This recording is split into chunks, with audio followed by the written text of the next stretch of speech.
Bonsoir à vous tous, chers frères et sœurs, chers amis. Peut-être y a-t-il quelques nouvelles personnes. Nous nous réjouissons de votre présence si c'est le cas et nous vous souhaitons la bienvenue. Merci aux collègues pasteurs de la région Sud, Grand Sud, qui ont eu à cœur de m'inviter et de la confiance aussi qu'ils me donnent aussi de prêcher l'Évangile, la merveilleuse parole de Dieu. Jésus est au milieu de nous. Il est là, il est présent. Et parce qu'il est présent, tout peut arriver. Si nous sommes venus avec des problèmes, avec des difficultés, des soucis en tout genre, des problèmes de santé, physique, psychique, des problèmes moraux, le Seigneur a la solution. Jésus, il est la solution. Alors je vais vous inviter avec moi à ouvrir votre Bible. On va lire dans le livre des psaumes et on va lire ensemble en entier le psaume 119. Non, je plaisante. On va lire le psaume 46.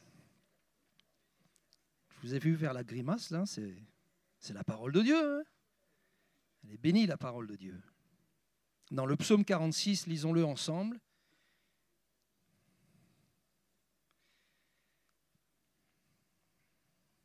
Ce n'est pas un psaume de David. David, on attribue à David sur les 150 psaumes que notre Bible comporte, près de 73 psaumes au roi David. Ce psaume a été écrit par les fils de Coré. Ces Coréites étaient des serviteurs, des contemporains de David, qui avaient été établis, certains comme musiciens, chefs de chant, portiers. Et on voit aussi toute l'inspiration que Dieu a donnée à ces hommes qui craignaient Dieu. Et dans ce psaume 46, qui est un psaume prophétique aussi, qui nous parle certainement des choses à venir, nous avons là le reflet dans ces 12 versets de Dieu notre Père, de Dieu le Fils et de Dieu le Saint-Esprit. Psaume 46, verset 1er, au chef des chantres des fils de Coré sur Alamoth, cantique. Dieu est pour nous un refuge et un appui, un secours qui ne manque jamais dans la détresse. C'est pourquoi nous sommes sans crainte quand la terre est bouleversée et que les montagnes chancellent au cœur des mers. Quand les flots de la mer mugissent, écument, se soulèvent jusqu'à faire trembler les montagnes. Il est un fleuve dont les courants réjouissent la cité de Dieu, le sanctuaire des demeures du Très-Haut. Dieu est au milieu d'elle. Elle n'est point ébranlée, Dieu la secourt dès l'aube du matin. Des nations s'agitent, des royaumes s'ébranlent, il fait entendre sa voix, la terre se fond d'épouvante. L'Éternel des armées est avec nous, le Dieu de Jacob est pour nous une haute retraite. Venez contempler les œuvres de l'Éternel, les ravages qu'il a opérés sur la terre. C'est lui qui a fait cesser les combats jusqu'au bout de la terre. Il a brisé l'arc, il a rompu la lance, il a consumé par le feu les chars de guerre. Arrêtez et sachez que je suis Dieu, je domine sur les nations, je domine sur la terre. L'Éternel des armées est avec nous, le Dieu de Jacob est pour nous une haute retraite. Amen. Amen. En parallèle avec ce psaume 46, nous l'avons certainement lu et relu, et pour ma part, j'ai toujours été interpellé par ce psaume, 12 versets, 3 groupes de 4 versets chacun, qui sont ponctués dans les parties, je dirais séparées les uns des autres par des pauses. Et dans mon cœur, cette pensée, en lisant et relisant les épîtres, l'épître de Paul, précisément la deuxième épître de Paul aux Corinthiens, l'apôtre Paul conclut son épître en disant que l'amour de Dieu, que la grâce du Seigneur Jésus et que la communication du Saint-Esprit vous soient données. Amen. Et ce n'est pas pour faire un parallèle tout fabriqué, un petit peu tiré par les cheveux, mais nous avons dans ce psaume 46 une vision très concrète de l'œuvre salvatrice de Dieu en Jésus-Christ, de l'œuvre du salut. L'amour de Dieu, il est pour tous les hommes. L'amour de Dieu est pour tous les hommes. aussi bien pour ceux qui croient que ceux qui n'y croient pas encore. Alors, je ne vais pas dire pour ceux qui n'y croient pas, parce que nous aimerions dire ceux qui n'y croient pas encore, mais qui sont appelés un jour à y croire. Et croire dans l'amour de Dieu, ça change la vie. Amen. N'est-ce pas? Ça change l'existence. Ce qui a frappé mon cœur au jour où je suis venu un jour écouter l'évangile à Saint-Paul, la seule chose que j'ai retenue, mais vraiment dans la durée, c'est que Dieu m'aimait. Et ça, ce n'est pas la religion qui me l'avait appris. Ce n'est pas ma croyance personnelle qui m'avait fait découvrir cette réalité. C'est l'évangile. C'est cet évangile que ce soir nous partageons ensemble et c'est ce qui change notre vie en profondeur. C'est ce qui transforme nos cœurs, c'est de savoir que Dieu nous aime. Dieu est pour nous un refuge et un appui. Et ce psaume 46, il est aussi intitulé comme étant « Dieu, notre refuge ». Dans notre monde aussi tumultueux, aussi agité, aussi bouleversé, il n'y a pas de refuge. La Bible nous déclare que le secours de l'homme n'est que vanité, mais qu'il est préférable pour nous de nous tourner vers Dieu et de placer notre confiance en lui, parce qu'il est le refuge, parce qu'il est notre appui. Et la Bible nous déclare qu'il est ce secours qui ne manquera jamais dans la détresse. Et on a beau être chrétien, et dans la vie chrétienne, on connaît aussi des temps de détresse. On connaît des temps de difficulté. On a aussi à faire face à des peurs et à des angoisses qui voudraient nous toucher, nous emprisonner, nous enlacer et quelque part nous tétaniser face aux circonstances. Mais nous avons l'héritage des Écritures. Nous avons l'amour de Dieu. Nous avons cet amour comme ce soir. Il est réel cet amour et il veut interpeller nos cœurs et nos vies et nous inviter à y venir et à y venir encore. Amen. À placer nos vies au bénéfice de la grâce de Dieu, nous allons y venir. Mais Dieu est amour. Et s'approcher de Dieu, c'est être appelé à connaître son amour parfait, son amour qui bannit toute crainte d'ailleurs. La Bible nous le déclare, l'amour parfait de Dieu bannit la crainte. Et c'est la raison pour laquelle il est écrit dans le verset 3, c'est pourquoi nous sommes sans crainte quand la terre est bouleversée.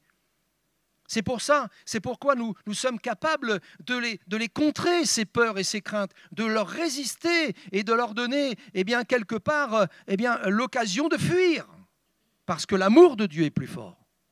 Et parce que l'amour de Dieu n'est pas dans un coin de nos pensées intellectuelles, mais il remplit notre cœur.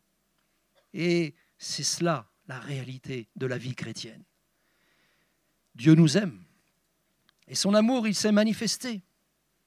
Oui, que l'amour de Dieu, que la grâce du Seigneur Jésus et que la communication du Saint-Esprit nous soient données. Et ce soir, c'est ce que le Seigneur nous accorde au travers de sa parole. Un renouvellement pour certains, ou peut-être une découverte pour d'autres. Quelque chose que tu n'as pas encore goûté, dans laquelle tu n'es pas entré. Tu as seulement entendu parler. Et ce que tu as entendu parler ou ce que tu as vu dans la vue d'une personne, d'un chrétien, d'une chrétienne, est quelque chose qui t'interpelle. Mais tu aimerais bien maintenant aussi à ton tour goûter à cela. Jésus t'appelle. Il t'aime, Dieu, celui qui t'a créé, celui qui t'a fait. Et il t'aime tel que tu es.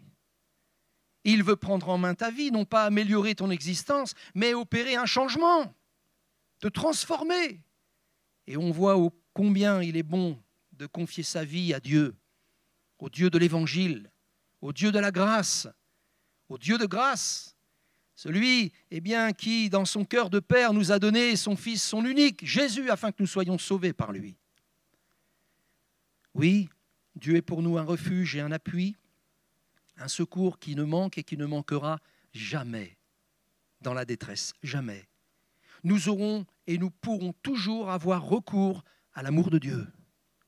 On pourra essayer de nous atteindre, de nous éprouver, on pourra essayer même de nous empêcher, mais rien ne nous empêchera, rien ne pourra nous empêcher de faire confiance à Dieu dans notre cœur et de nous approcher, de nous abriter en lui, parce que cet amour, il dépasse tout. Il est plus haut que tout. et il ne périt jamais. Alléluia. C'est un amour intarissable, c'est un amour inconditionnel, c'est un amour qui nous suffit, qui répond exactement aux besoins de notre cœur, aux besoins de ton cœur, mon ami, mon frère, ma sœur, de ta circonstance actuelle, de ta situation présente. C'est l'amour de Dieu. Et au-delà du côté émotionnel que nous pourrions ressentir, parce que nous en avons des émotions, nous en portons en nous, nous avons été créés ainsi. Il y a une réalité spirituelle qui veut s'inscrire dans notre vie.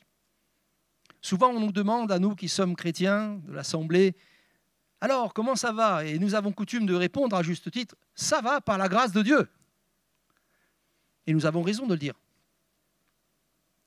Mais qu'est-ce que ça signifie au juste? Ça pourrait signifier « Ça va tant que je demeure en lui.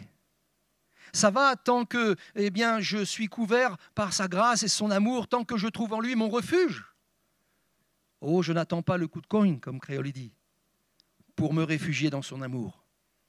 Mais j'y suis et j'y reste tout le temps. Alléluia. Oui, Dieu est pour nous, pour vous et moi, un refuge, un appui, et nous avons besoin d'appui. Il y a trop d'instabilité dans la vie des hommes, dans la vie de l'être humain en général. Trop d'instabilité. Et l'instabilité, il n'y a rien de pire, n'est-ce pas? Vous voyez par exemple l'avion qui prend son envol et qui arrive à son altitude et sa vitesse de croisière, il va connaître des périodes de turbulence. Et c'est de l'instabilité. Et si vous et moi, nous sommes dans l'avion, on va se regarder comme ça. Et on va tenir la ceinture et on va s'agripper à la coudoir. Tellement cap-cap va mon sous nous. L'instabilité. Vous avez déjà pris le bateau? N'y allons pas ce soir, hein, la mer est trop mauvaise. L'instabilité, quelle que soit l'image qu'on en prendra pour représenter ce qu'elle est vraiment, Jésus nous apporte la stabilité. Dans les bons comme dans les mauvais jours. Il peut y avoir des turbulences et des tempêtes. Nous restons toujours dans son amour, dans l'amour de Dieu. C'est pourquoi nous sommes sans crainte, dit-il. C'est pourquoi nous sommes capables de les surmonter, les craintes. Nous sommes capables de les affronter avec ce qui a été rappelé ce soir par le pasteur Jean-Max, par le frère Erland, la foi dans le nom du Seigneur, la foi dans le nom de Jésus. Et frères et sœurs, amis, ça c'est important parce que c'est notre victoire, la foi. La Bible déclare que la foi, c'est la victoire qui triomphe du monde et de son instabilité et de son incertitude du lendemain et de sa folie grandissante. La foi dans la grâce du Seigneur, dans l'amour de Dieu. Il est dit plus loin au verset 5 jusqu'au verset 8, « Il est un fleuve dont les courants réjouissent la cité de Dieu, le sanctuaire des demeures du Très-Haut. Dieu est au milieu d'elle, au milieu de la ville sainte, de la cité de Dieu. » Et si nous nous arrêtons un court instant sur ces paroles, bien évidemment, elles ont un sens prophétique, comme je vous le disais, mais nous pouvons sans exagérer, prendre ces paroles et en faire un simple parallèle, mais tellement glorieux. C'est quoi la cité de Dieu? La Bible nous parle de l'Église. Jésus a dit « Je bâtirai mon Église. Les portes du séjour des morts ne prévaudront point contre elle. » Jésus a choisi d'habiter dans un autre corps qui était celui qui était le sien lorsqu'il était sur la terre. Oui, il a dit au Père, « Me voici pour faire ta volonté. Tu n'as voulu ni sacrifice ni offrande, me voici, tu m'as formé un corps. » Et nous savons que Jésus, il est Dieu lui-même, la parole faite chair, le Verbe incarné, et qu'il était dans un corps semblable au nôtre. Et que ce corps, il l'a livré en sacrifice, en rançon pour vous et moi. Ce corps, il a été mis au tombeau. Jésus a rendu l'esprit et le corps a été mis au tombeau. Mais la Bible nous dit que 3 jours et 3 nuits après, il est ressuscité. Maintenant que nous avons l'espérance de la résurrection en Jésus-Christ et nous savons que la réalité veut qu'il ait rejoint la gloire de son Père, celle qui était la sienne avant que le monde fût, Jésus est à la fois dans son ciel de gloire, couronné de gloire, à la droite du Très-Haut, intercédant pour les siens. Et il est aussi à la fois au milieu de nous et en nous. C'est l'espérance de tout croyant. Et son corps, celui dont ce texte nous parle indirectement, c'est l'Église. Nous sommes tous les uns les autres membres du corps qu'est l'Église. Christ en est la tête et nous sommes les membres. Et il n'y a pas de petits membres ou de membres moins importants. Nous sommes tous et nous avons tous de la valeur aux yeux de celui qui nous aime. Mais ce corps, cette Église, l'Église, elle n'est pas livrée à elle-même ici-bas. C'est la raison pour laquelle, j'ouvre juste une parenthèse, mon ami qui que tu sois, si tu n'as pas encore accepté Jésus dans ton cœur, si tu n'as pas accepté de lui offrir ta vie, si tu la retiens encore, quelle qu'en soit la raison, Jésus dit, celui qui cherchera à sauver sa vie la perdra. Mais celui qui la perdra à cause de moi, il en trouvera une meilleure. Il la retrouvera. Si tu n'as pas encore fait le choix de devenir chrétien, de te convertir, et que tu entends ce soir simplement ce message, alors n'endurcis pas ton cœur. Ne remets pas à plus tard ce que Dieu t'appelle à faire maintenant. Accepte Jésus, accepte-le comme ton sauveur, comme le Seigneur de ta vie. Accepte de croire en lui pleinement. Accepte de passer par les eaux du baptême, conformément aux Écritures. Celui qui croira et qui sera baptisé sera sauvé.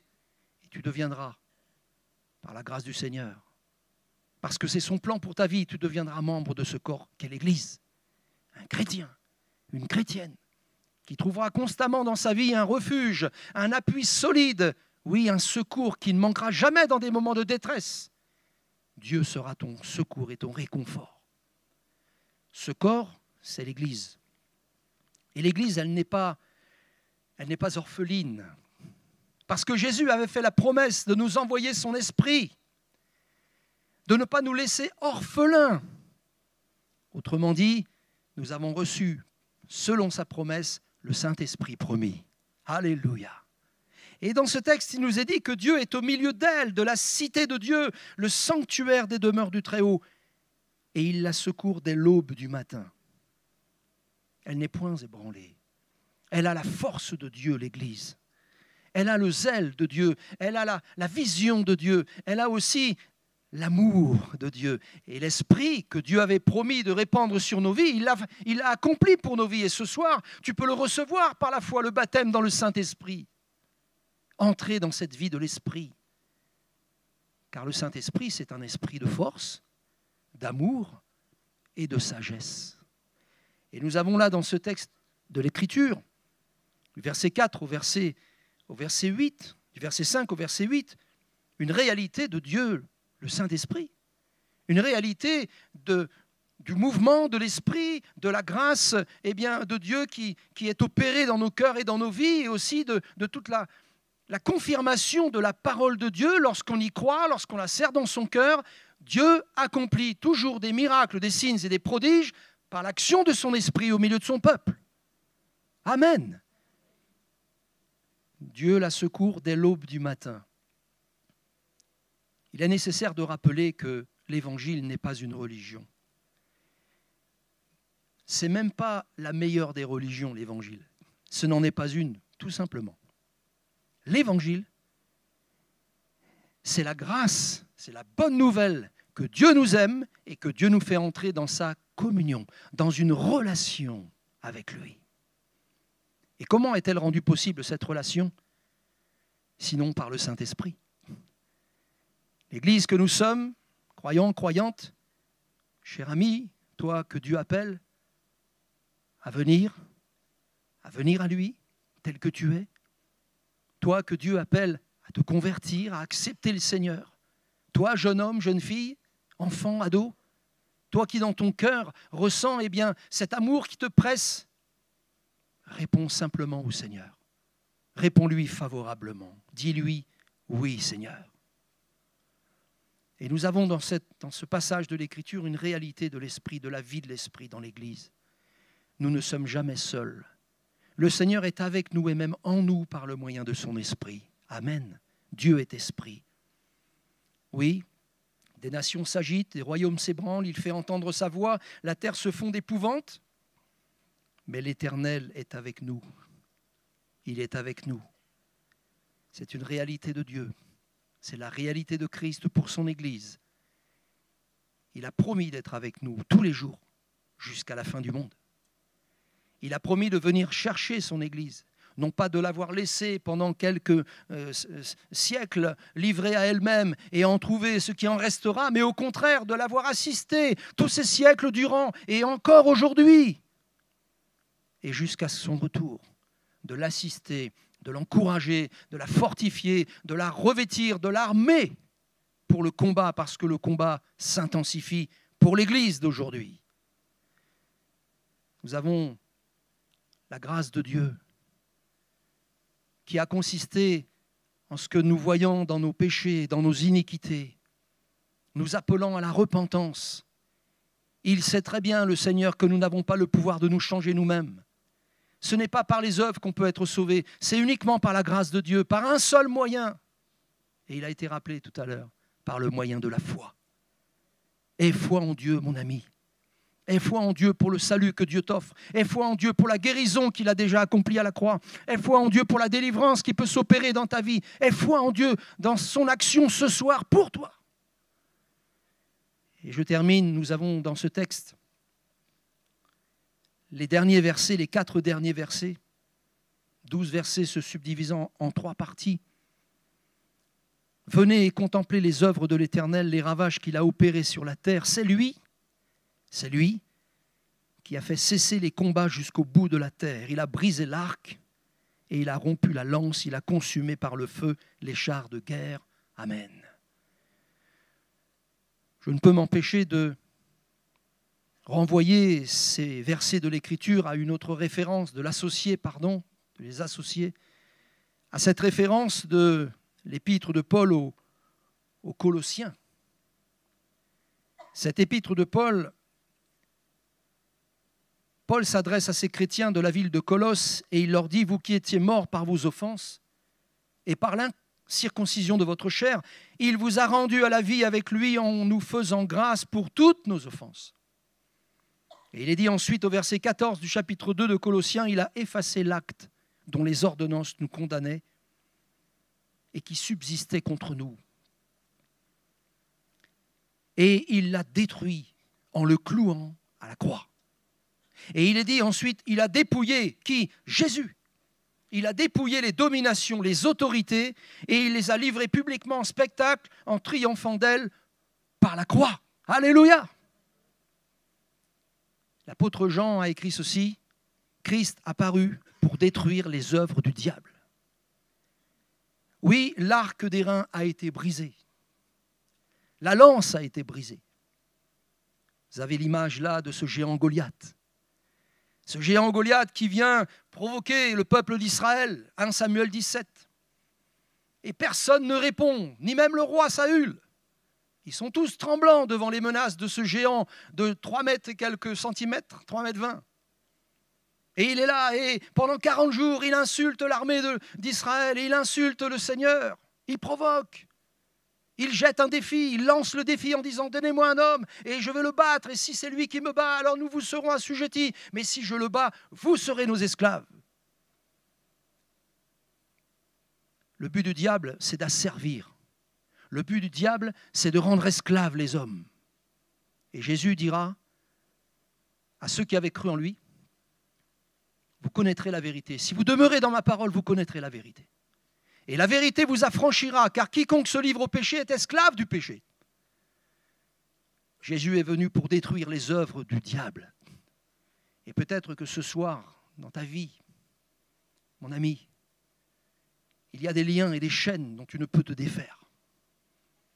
Il y a des chaînes qui doivent être brisées, des liens qui doivent être rompus. Il y a des passions sur lesquelles tu dois mettre un terme. Mais tu as essayé sans jamais réussir. Qui pourra te délivrer ? Oh, je pose cette question, mais je voudrais simplement t'apporter la réponse. Il n'y a qu'un seul nom qui puisse vraiment changer ta vie et te délivrer, et te défaire et te rendre libre. C'est celui qui dit, si le Fils vous affranchit, vous serez réellement libre. Jésus apparut pour détruire les œuvres du diable. L'œuvre du diable, c'est d'entraîner les hommes avec lui dans l'enfer.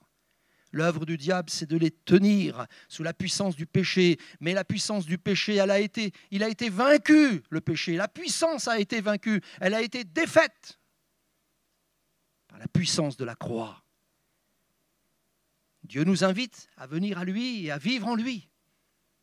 Et ce n'est pas une devise, c'est une réalité spirituelle qui nous amène à dire, oui, mourir au péché pour vivre en Christ. Mourir au péché pour vivre en Christ.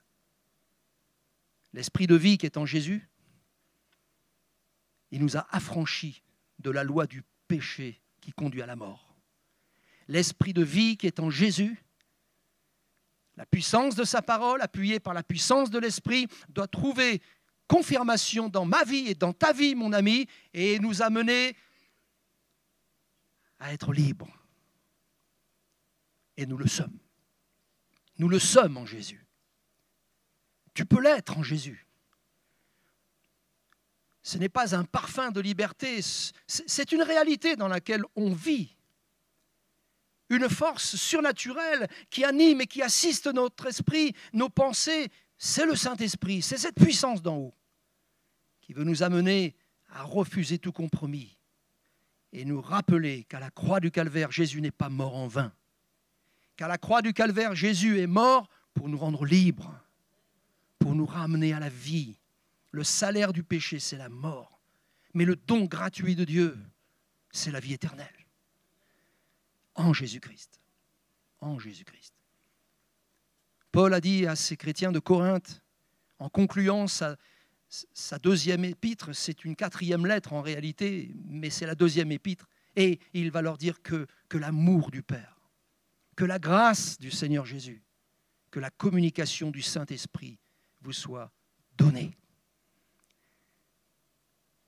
C'est uniquement par la foi que vous et moi, nous pouvons entrer dans cette réalité, dans cette dimension parfaite, cette vie nouvelle. Et ce soir, la foi, nous n'avons pas besoin de chercher à en avoir une grande foi. C'est vrai que Jésus a admiré la grande foi du centenier. C'est vrai qu'il a admiré la grande foi de cette pauvre femme grecque, syrienne, dont la fille était possédée. Il a admiré leur foi. C'était des étrangers. Ils n'étaient pas juifs, ni les uns ni les autres, ni l'un ni l'autre. Et il a voulu interpeller ses frères en leur disant, même en Israël, je n'ai pas vu une aussi grande foi. Mais ils ont eu une foi qu'ils ont simplement exercée. Ce qui nous paraît, nous, être nécessaire comme une grande foi, Jésus a dit, mais si vous avez la foi comme un grain de sénévé, c'est pas gros un grain de sénévé, grain de moutarde. Vous regardez dans votre bocal de cornichons, si vous en avez un, dans le frigidaire, et vous regardez les tout petits grains qu'il y a dedans. C'est ça, le grain de moutarde. Tout petit. Si vous avez la foi comme un grain de sénévé, vous direz à cette montagne de s'enlever et elle se jettera dans la mer. Tout ce que vous demanderez avec foi en priant, croyez que vous l'avez reçu et vous le verrez s'accomplir, dit le Seigneur. Quels que soient nos besoins, dans l'amour du Père, dans la grâce de Jésus et dans la puissance, la communication, la communion du Saint-Esprit, qui est là pour confirmer la parole entendue et la parole reçue. Il y a du changement dans la vie de ceux qui croient. Il y a des changements concrets dans la vie de ceux qui saisissent les paroles telles qu'ils les entendent, avec foi, et qui ne lâchent rien, et qui n'attendent pas de voir pour croire, mais qui croient sans avoir vu. Oh, c'est une folie pour ceux qui périssent, mais c'est une sagesse pour ceux qui sont sauvés. On va courber nos cœurs ensemble, frères et sœurs. Seigneur, nous te rendons grâce pour ta sainte parole. Elle est puissante, elle est sainte et merveilleuse. Elle nous fait passer des ténèbres à la lumière, de l'ignorance à la connaissance du vrai Dieu. Seigneur, ce soir, quels que soient nos besoins, nous te faisons confiance. Toi, le Dieu de grâce, Toi qui nous permets depuis 2000 ans maintenant que la grâce soit dispensée à toutes les nations.